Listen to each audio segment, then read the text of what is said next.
Bonjour à toutes et tous et bienvenue à la chambre noire de Goupil pour une nouvelle vidéo de tuto de l'Asset 3. Alors juste pour commencer, là je suis sur le Z6 en 1080p parce que ma carte n'est pas assez grande pour pouvoir faire tout le tuto sur du 4K, donc juste si ça vous intéresse.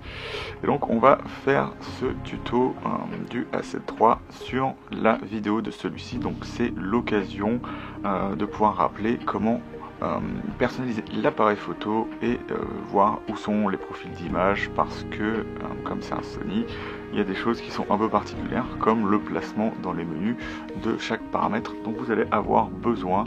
Donc c'est en aucun cas un test de la vidéo de ce Sony, ça vous permettra juste d'accéder à toutes les options disponibles dans l'appareil photo. Donc pour commencer, bien évidemment, il va falloir physiquement pouvoir personnaliser l'appareil photo à vos souhaits. Donc je vais un peu vous expliquer ce que j'ai fait moi, mais comment vous pouvez du coup accéder à ces paramètres. Et donc il va falloir aller dans les menus de ce Sony. Donc vous allez ici bien évidemment dans menu, donc je suis ici. Alors des fois le Sony va conserver l'endroit où vous êtes dans les menus, ce qui peut être bien, mais c'est pas toujours le cas. Donc on va aller dans le menu photo 2, comme vous voyez, photo 1, photo 2, c'est signalé par un appareil photo, et donc on peut aller dedans, et donc je vais aller sur le 8 sur 9.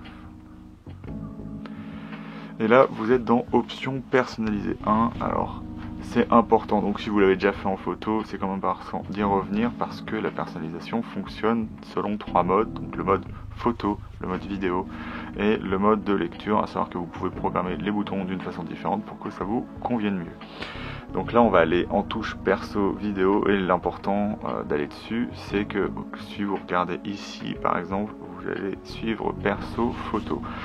Et on n'utilise pas forcément les mêmes paramètres en vidéo, notamment quand on se filme soi-même qu'en photo, puisque en général, quand on fait des photos, on est derrière l'appareil photo, alors qu'on est devant lorsqu'on se filme. Donc c'est bien de rappeler ça. Par défaut, le Asset 3 va suivre les paramètres perso que vous avez mis dans le mode photo si vous êtes photographe. Et après si vous êtes vidéaste, du coup tout sera par défaut, mais ça suivra quand même le mode photo, donc ce sera les paramètres par défaut en photo qui feront foi vis-à-vis de la vidéo. Donc voilà, comme vous l'avez vu, moi la molette de commande, j'ai quand même mis les ISO dessus, ça me permet rapidement d'aller dans l'ISO automatique, ce que je mets tout le temps puisque je travaille en mode manuel et c'est plus pratique pour moi.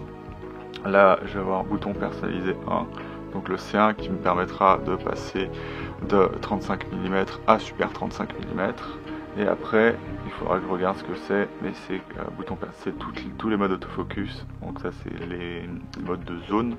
Donc si j'en ai besoin, on va voir qu'il y a des choses qui sont assez particulières de ce côté-là, parce que le Asset 3 ne conserve pas, enfin change pas de réglage quand il passe de vidéo à photo. Vous avez exactement les mêmes réglages et ça peut être un problème. Donc vous avez tous les modes disponibles ici. Donc voilà, pour l'instant j'ai pas forcément touché à ça. Moi le trèfle de sélection, je l'utilise pas trop. Il faudra d'ailleurs peut-être que j'enlève toutes les fonctions qu'il y a dessus, parce que par exemple quand je prends des photos et que l'appareil photo est contre moi, je vais souvent dans des menus dont je veux pas aller. Donc normalement, si on regarde ici, bouton 3 c'est celui-là, j'ai la stab ou pas, donc ça peut me servir en vidéo, donc je l'ai pas mis. Et donc voilà, comme je vous l'ai dit, c'est l'autofocus ici.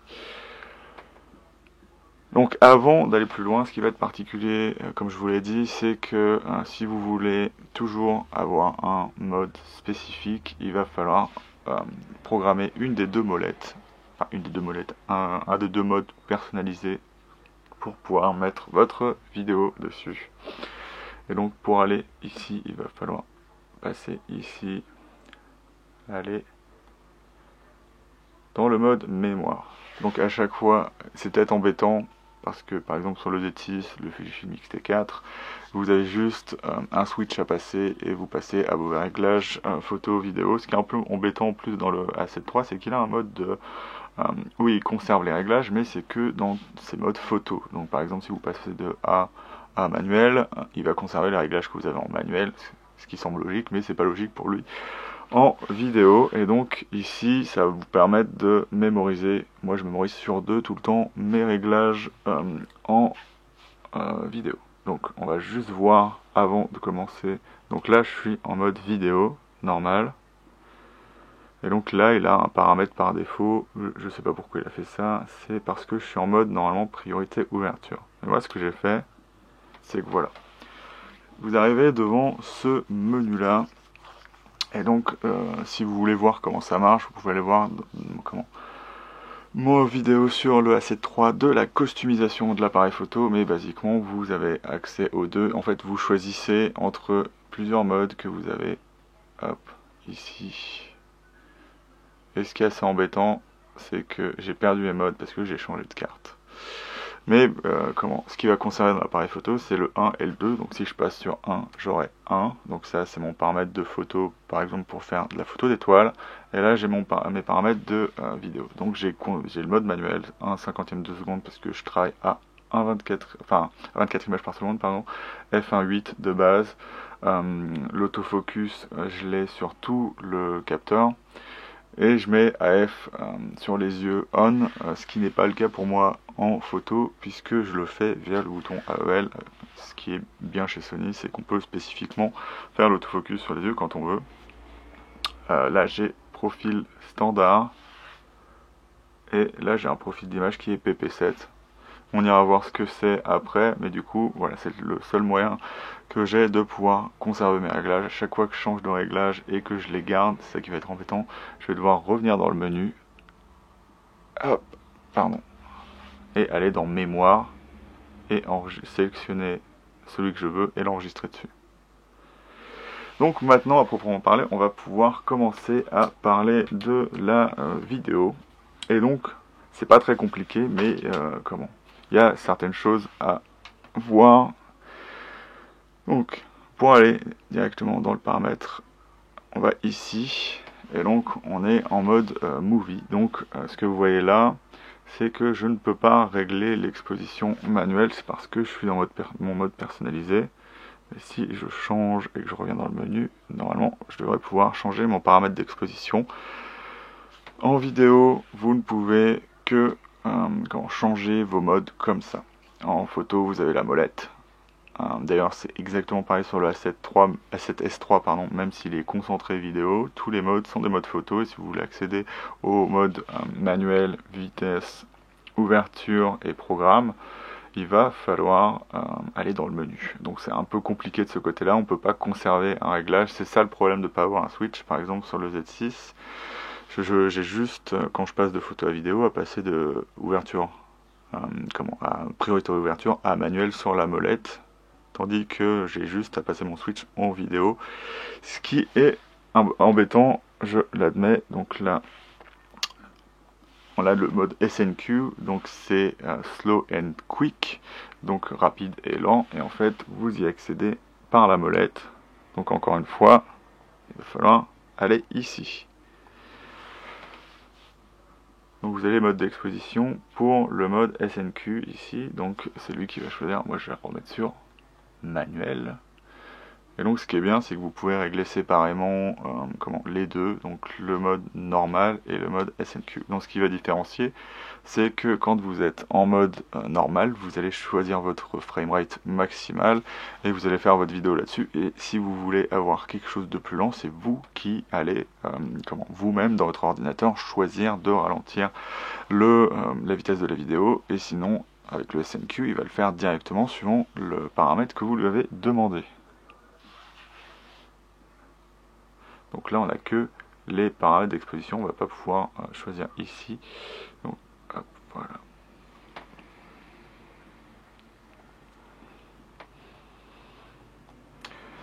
Ici, on aura bien évidemment le format de fichier dans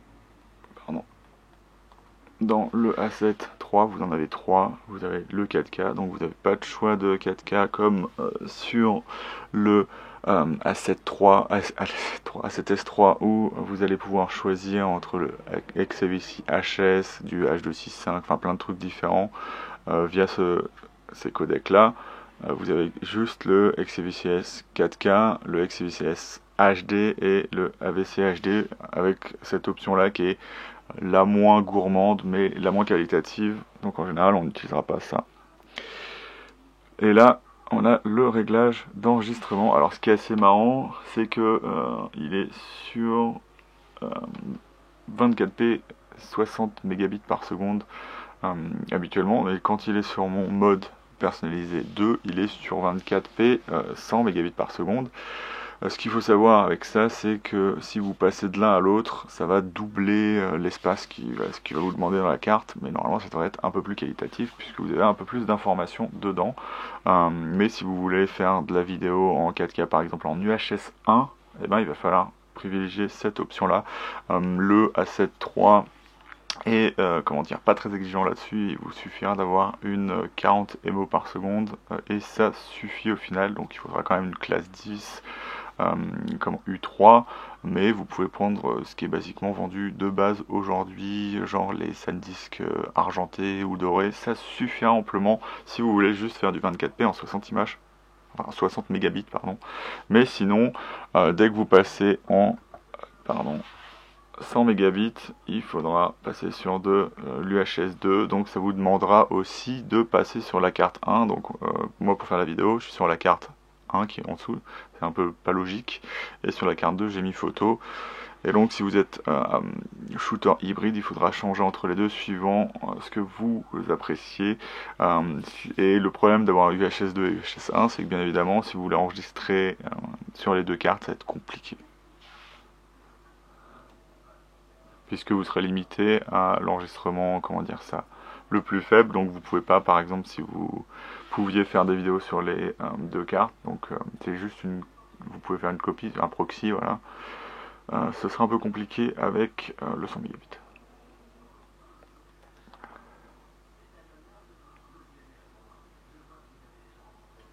Ok, parce que je suis sur SNQ. On va se remettre en vidéo pour voir.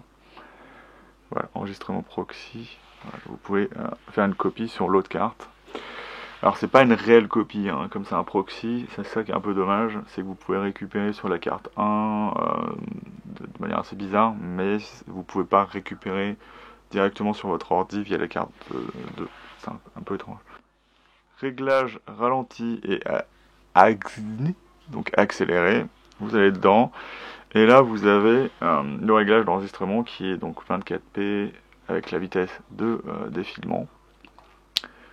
Voilà, et vous pouvez changer le type de ralenti, et donc si vous allez dans ce sens-là vers les valeurs hautes, vous allez faire du ralenti, et si vous allez vers les valeurs très basses, vous allez faire de la vidéo accélérée, à savoir qu'il y aura un FPS à chaque fois, donc ça ira plus vite. Voilà.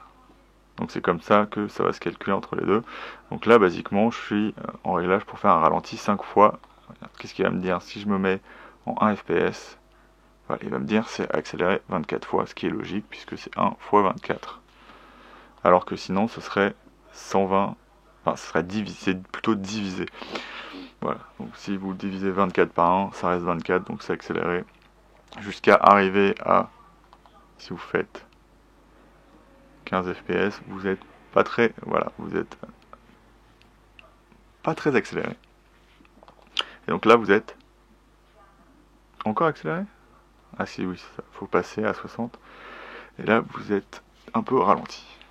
Voilà. Donc c'est comme ça que ça va marcher. C'est du coup assez simple. Et voilà. Tout simplement. Donc voilà comment marche le mode ralenti et axe ou accéléré. Donc vitesse de la F, vous avez le choix entre rapide, normal et lent. Moi j'aime bien être en lent. Apparemment en slog 2, enfin, en slog 2 il y aurait des problèmes d'autofocus des fois. Moi j'ai jamais eu de problème, mais peut-être que c'est parce que je suis resté sur lent et que l'autofocus reste vraiment bien. Après vous avez la sensibilité de suivi, donc en réactif et standard. En fait le changement c'est qu'il va souvent rester au même endroit, donc si vous bougez beaucoup ou si vous êtes dans un mode qui rend l'autofocus un peu instable. Standard, ce sera le mieux finalement. Réactif, c'est peut-être par exemple si vous prenez pas forcément des vidéos de vous ou du coup des choses qui ont besoin d'être vraiment pris rapidement et où il faut pouvoir changer de cible rapidement. Enfin voilà. Vous avez le choix entre les deux. Hop, obturation haute, vitesse lente auto, voilà, c'est sur. Et là sur on. Donc vous avez hop, on et off. Et donc ça veut dire, enfin c'est assez bizarre de mettre ça. Pourquoi mettre off? Enregistrement audio, vous pouvez choisir de ne pas le mettre, mais au final, moi mon conseil c'est de toujours le garder, et si vous n'en voulez pas, vous l'enlevez après coup, vous mettez soit des décibels beaucoup plus bas pour qu'on l'entende pas du tout, soit vous avez l'option directement de couper le son sur votre logiciel de montage. On a le niveau d'enregistrement vidéo, donc là je suis resté sur 26 et comme vous le voyez il n'y a pas de micro dessus, c'est plutôt confortable en fait ce qu'on voit. Là d'ailleurs je suis beaucoup plus bas sur le Z6 et il est pratiquement en train de saturer. Le preampli du A7 III est vraiment très très bon et c'est vraiment très bien. Je peux l'utiliser sans micro, sans problème et voilà. Donc on a les niveaux d'affichage audio, donc dès que je vais mettre là, hop, on va, je suis censé avoir voilà, les niveaux audio directement là. C'est toujours assez intéressant. Le problème sur le A7 III, c'est bien évidemment comme l'écran ne se retourne pas, vous n'en profitez pas lorsque vous filmez. Donc mieux vaut être sûr de l'enregistrement avant de commencer. Et vous ne pourrez pas savoir ce qu'il en est si vous n'avez pas un moniteur au-dessus lorsque vous filmez.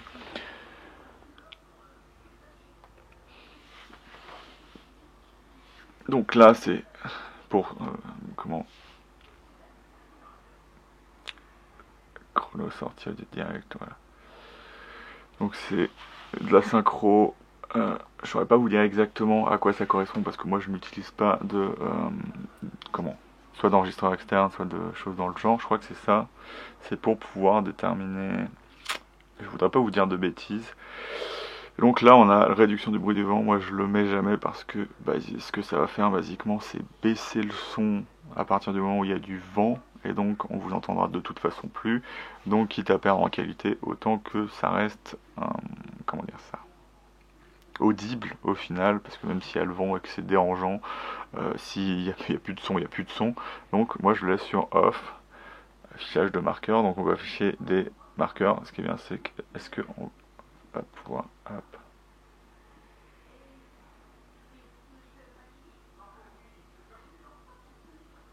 Ah oui, c'est bon, c'est 4, donc c'est la vitesse de défilement. J'ai mis la vitesse de défilement ouais, du SNQ là-dessus, ce qui est assez étrange.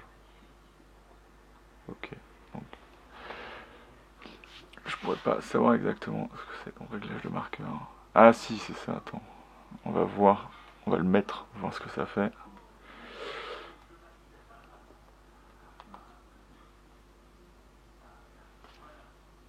Ça, il fait absolument rien. Est-ce que...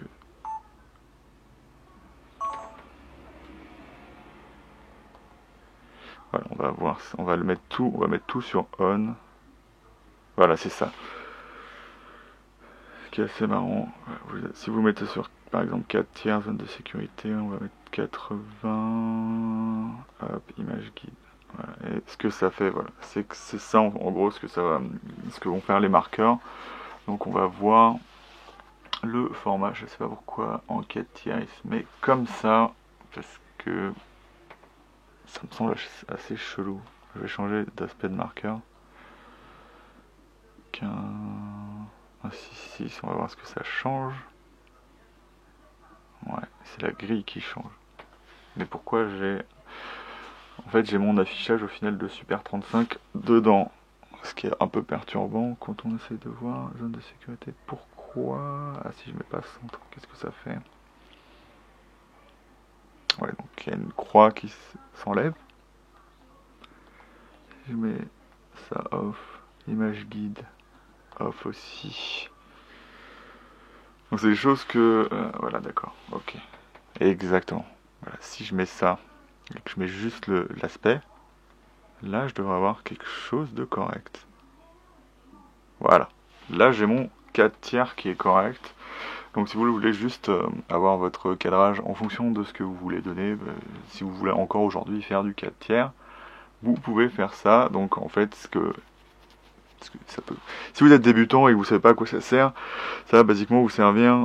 Vous savez que ce qui est à l'extérieur du cadrage, vous ne le prenez pas en compte quand vous filmez, donc ça peut être assez intéressant, pardon.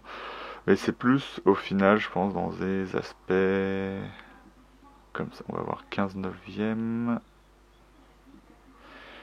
Il n'y a pas d'aspect genre du 1,33 ou les choses dans le genre. Si, on va pouvoir 2,35, on va regarder ça. Voilà. Ça peut être intéressant, surtout pour des formats très modernes comme ça, où on va avoir des grosses bandes noires en haut et en bas, et donc vous voyez exactement lorsque vous cadrez, typiquement ce qui va disparaître lorsque vous faites de la post-production, donc c'est à ça que vont servir les marqueurs. Donc vous pouvez enregistrer vos marqueurs, réglage de marqueurs comme ça, et si vous en voulez plus, vous avez juste à les mettre sur off, et donc vos réglages sont au final conservés dans le réglage de marqueur, voilà. Mais vous n'aurez pas besoin de ça. Donc moi je le découvre parce que j'en ai pas besoin lorsque je me filme, bien évidemment, puisque je ne me vois de toute façon pas. Donc j'essaye de cadrer le mieux possible en filmant, et ça ira bien. Mode d'éclairage. Donc apparemment on peut faire en sorte que s'il y a de l'éclairage qui est accroché au A7 III et qui dépend de celui-ci, puisse être allumé lorsque vous enregistrez. Hop. Ce qui est marrant, c'est que vous pouvez mettre lien d'enregistrement, alors que ça pour moi c'est un peu la même chose si on est auto.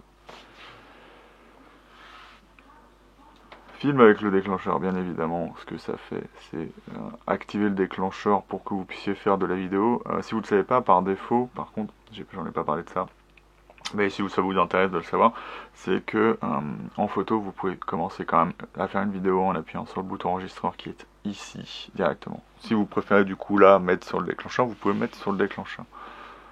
Et donc, ça va être tout pour la vidéo, et vous vous dites mais attends, il y a des choses qui manquent, c'est pour ça aussi que je fais cette vidéo là, c'est parce que il y a des choses qui ont besoin vraiment d'être expliquées. Donc là, en suivant tous les autres paramètres en photo, vous aurez par exemple ici la stabilisation, donc vous pouvez voir comment vous utilisez la stabilisation. Il y a aussi l'obturation bien évidemment, mais ça vous regardera plus en photo. Mais là vous avez les réglages par exemple d'ajustement. Donc là, si vous filmez évidemment avec des optiques manuelles, ça vous aidera à pouvoir activer la stabilisation de manière plus optimisée pour des optiques qui n'ont pas de couplage électronique avec l'appareil photo. Mais du coup, là ce qui va plus vous intéresser, c'est du coup comment on fait pour accéder au HLG et à tout ce qui est S-Log et Picture Profile au final, comme l'appelle Sony là, ce que vous allez voir ici. Donc je suis en PP7, ce qui veut dire S-Log2, et on va aller voir ça maintenant. C'est ce qui est assez bizarre, c'est bizarre et pas bizarre parce que Sony vous propose de les activer aussi en photo, donc ils sont dans les menus photo. Donc on va aller dans les Picture Profile qui vont être, ça se trouve je me trompe complètement et c'est pas du tout ici. Donc comme quoi vous pouvez voir comment c'est compliqué de se balader là-dedans. Non, je crois que c'est là. Tac, tac, tac. Voilà. Vous devez aller en photo 1, onglet 12, et vous arrivez à traitement d'image, donc couleur white balance, traitement d'image, ou balance des blancs, je sais pas pourquoi ils ont mis WB alors qu'on est en français. Et comme vous le voyez, il y a à la fois les modes de scène, mais en photo vous en aurez pas besoin, enfin en vidéo pardon. Et donc voilà, je suis sur PP7 et vous les activez en faisant OK. Sauf que si vous voulez les changer ou voir ce qu'il y a dedans, on va commencer en se baladant ici. Vous pouvez être PP off, donc il n'y a pas de profil de coup à ce moment là. Et vous arrivez en PP1, voilà. Je me laisse avoir encore une fois, évidemment. Mais si vous faites côté, vous allez rentrer dessus. Donc j'ai un peu fait n'importe quoi avec. Donc on a notre gamma qu'on peut changer. Donc avec tout ça, voilà, ITU, blabla, S-Log2, S-Log3, HLG2. Voilà, donc ce qui est assez intéressant, c'est qu'il va y avoir chez Sony beaucoup d'options. Hop, on peut changer le gamma, voilà, bien évidemment dans les noirs. Donc on peut déjà un peu enregistrer des paramètres de base si vous n'avez pas envie de trop retoucher ça sur votre ordinateur. Donc celui-là c'est Basic Movie, voilà, PP1. Et donc on va avoir tous les paramètres comme ça, mais comme vous l'avez vu, on peut tout le temps les changer. Donc là c'est style, hop, PP3, ça va être ITU 709, donc assez basique et intéressant la plupart du temps. Hop, et avec l'aperçu comme vous le voyez, PP4, donc matrice ITU 709, voilà. PP5, Cinéen. Donc basiquement en fait, il y a beaucoup de combinaisons qui sont déjà présentes, donc je vous conseille avant de dire ah non il faut que je règle en S-Log mon premier PP1, d'aller jusqu'au final S-Log. Voilà. Après bien évidemment là, comme j'ai dit c'est une vidéo pour les débutants et si vous commencez vous n'allez pas forcément comprendre ce qui se passe. Et donc là on est au PP7 et là c'est là qu'on a notre S-Log2, donc c'est le mode que je choisis en ce moment avec plus ou moins de bonheur suivant les vidéos. Je suis en train de tester en ce moment, donc si vous voyez par exemple mes vidéos de news, vous voyez qu'il y a des trucs assez bizarres qui se passent, mais c'est parce que je teste du coup ce S-Log. Et là on est en S-Log 3, S-Gamut Ciné 3. Voilà, d'ailleurs S-Gamut 3, vous avez juste ça qui change. Et là voilà, on a le HLG2. Donc c'est à vous de choisir vos paramètres de base. Ce qu'il faut savoir évidemment, si vous ne le savez pas, c'est qu'on est, étant en 8 bits en 4.2.0, grader du S-Log2, ce sera, retoucher du S-Log2 sera beaucoup plus simple que du S-Log3 qui pour moi n'est pas vraiment fait pour ça, mais pour bien beaucoup de gens. Et donc c'est ici que vous aurez tous vos profils d'image. Après pour tout le reste, ça fonctionne comme l'appareil photo, en photo bien évidemment. Donc ce qui est intéressant sur le A7 III par exemple comparé au Z6, c'est que votre autofocus est indifférent de la photo à la vidéo.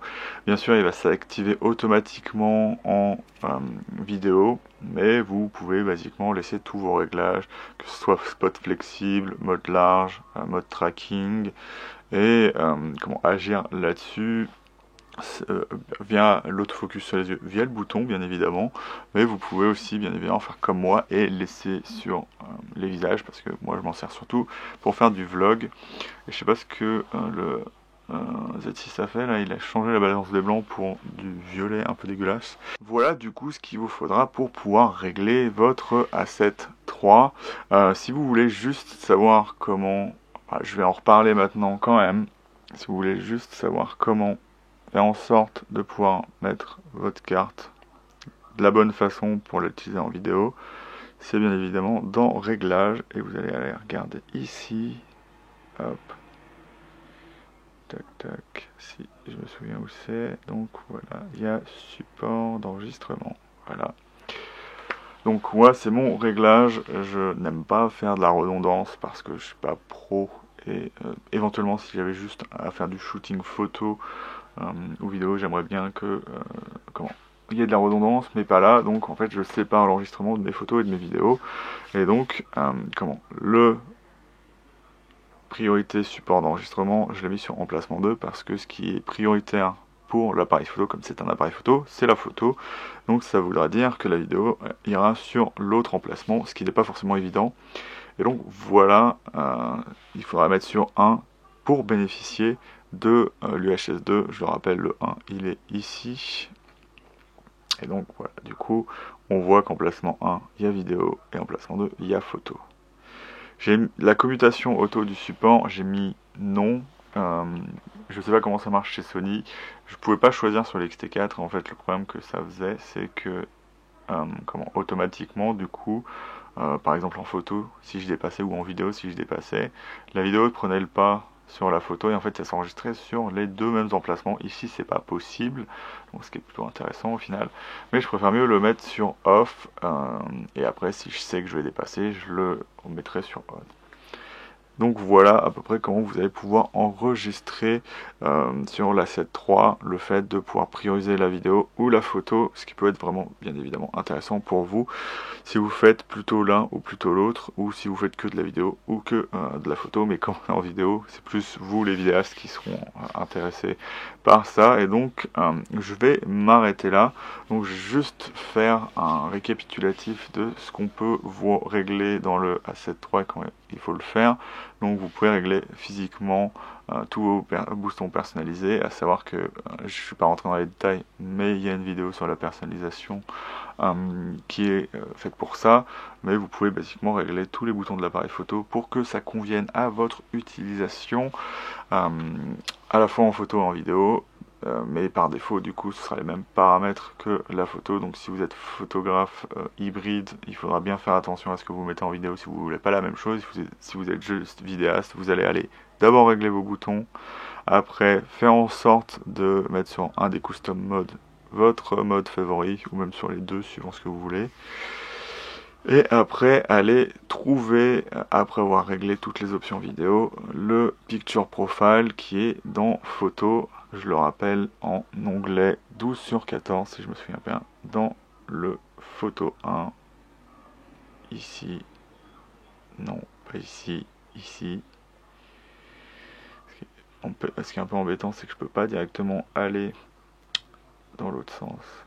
Voilà, 12/14. Et donc vous serez après pareil à faire ce que vous voulez en vidéo avec. Vous gagnerez rien sur la 7.3 à mettre un enregistreur externe, donc je vais pas vraiment forcément parler de ça maintenant. Vous perdez notamment l'autofocus sur le visage, ce qui est un peu embêtant. Et donc voilà, ça conclut ma vidéo de tuto sur le A7 III en vidéo. Si vous avez aimé la vidéo, n'hésitez pas bien évidemment à liker et voire même à partager la vidéo, ça fera toujours plaisir. Moi je vous retrouve dans un autre tuto, je verrai ce que je fais, il y aura sûrement la vidéo sur mes paramètres du A7 III, et si éventuellement c'est demandé, je ferai d'autres choses un peu plus obscures sur le A7 III, mais c'est déjà ce qu'il y a de plus important sur l'appareil photo. Et donc voilà, je vous dis salut et à bientôt dans la chambre noire de Goupil.